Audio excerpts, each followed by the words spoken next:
Un état d'esprit négatif, il est toujours négatif parce qu'il produit toujours de la souffrance, même à un niveau subtil. Qui est à blâmer ou quoi est à blâmer, c'est la préoccupation de soi. C'est notre ennemi. Si on sait faire cette distinction entre la nature de la personne et les défauts des perturbations mentales, c'est facile de pouvoir, au contraire, générer de la compassion plutôt que de la colère. Une personne qui a totalement abandonné la préoccupation de soi est totalement heureuse. Alors, atteindre cet état n'est absolument pas facile. Il faut être conscient de ça. Donc, ça peut prendre une vie entière et ça peut prendre même plusieurs vies. Non, mais ça n'a pas d'importance. Le plus important, c'est comprendre ce qui est en jeu, c'est-à-dire mon bonheur et le bonheur des autres dépend de réduire puis éliminer finalement la préoccupation de soi. Moi-même, c'est un phénomène qui est changeant, qui a toujours été changeant. Donc on chérit quelque chose qui change en permanence. Nous chérissons quelque chose qui ne nous appartient pas.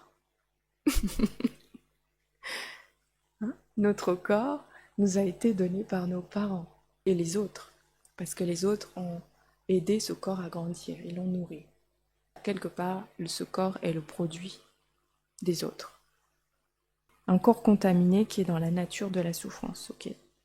Donc ce corps est la base pour faire l'expérience de sensations douloureuses, depuis notre naissance, depuis la conception même, jusqu'à maintenant.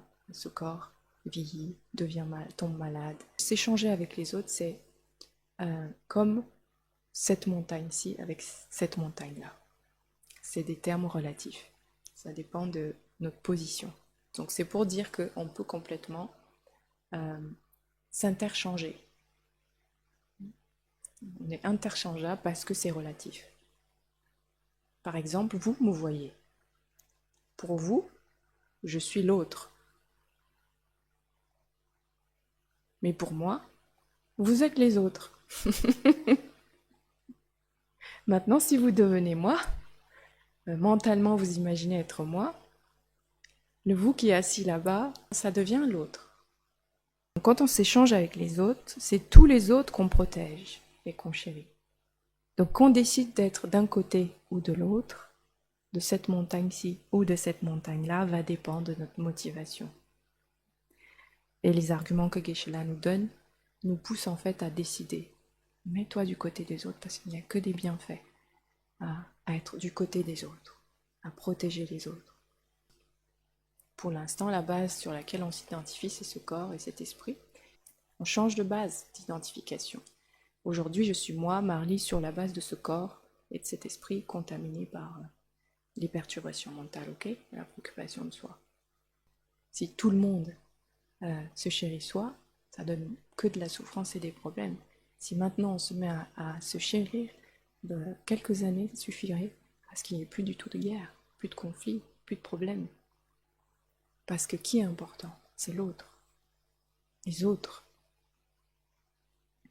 Cette technologie du tantra, technologie spirituelle, consiste à changer la base sur laquelle on se perçoit, commencer à s'identifier en tant qu'un Bouddha, un potentiel Bouddha, et on se visualise. On amène le résultat de ce qu'on veut, puisqu'on veut devenir des êtres purs, des Bouddhas complètement purs. On amène déjà ce résultat dès maintenant. C'est ça la voie rapide. Plus nous allons s'entraîner à échanger avec les autres, plus nous aurons de bons réflexes, comme penser, agir du point de vue des autres, ressentir les autres, ce qu'ils ressentent. Cette empathie que même dans les entreprises, on dit maintenant il faut de l'empathie, il faut une intelligence émotionnelle. Mais c'est ça, c'est être à l'écoute des autres, ressentir leurs besoins. Je dois renoncer à me préoccuper de moi-même et à la place chérir et me préoccuper des autres.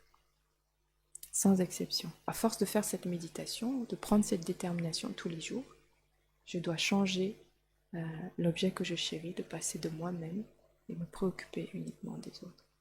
Aider les autres, stopper leurs perturbations mentales, stopper mes propres perturbations mentales. Si je peux le faire pour moi, je peux habilement stopper les perturbations mentales des autres. Notre pouvoir d'action pour aider les autres à dompter leurs perturbations mentales dépend d'abord du contrôle que nous aurons sur nos propres perturbations mentales, qui dépend à son tour de l'entraînement. de notre esprit.